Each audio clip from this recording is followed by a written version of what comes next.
فرج عنا ما نحن فيه. اللهم اجعل يومنا خيرا من أمسنا، واجعل غدنا خيرا من يومنا. اللهم اسمعنا ما يسر نفوسنا، وثبت علينا ديننا وعقولنا، واختم بالصالحات أعمالنا، وأصلح بالنا وأحوالنا، ولا تحرمنا خير ما عندك بسوء ما عندنا. يا رب هذا حالنا لا يخفى عليك، عجزنا ظاهر بين يديك، أيقنا ألا ملجأ ولا منجى منك إلا إليك، فعاملنا بالإحسان يا رب إذ الفضل منك وإليك. ربنا ولا تكلنا إلى أنفسنا ولا إلى غيرك فنكون من الهالكين، وثبتنا على الدين في الدنيا والآخرة يا رب العالمين.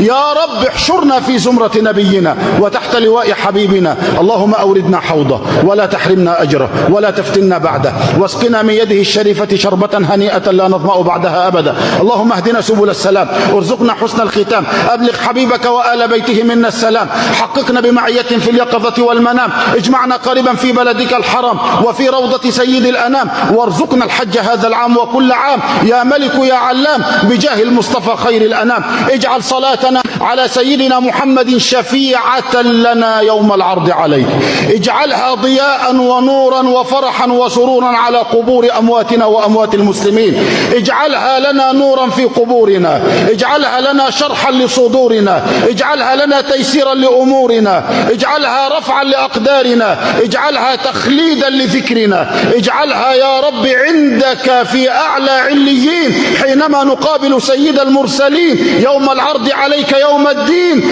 أن نستشفع بها عندك، أن نستشفع بها لديك.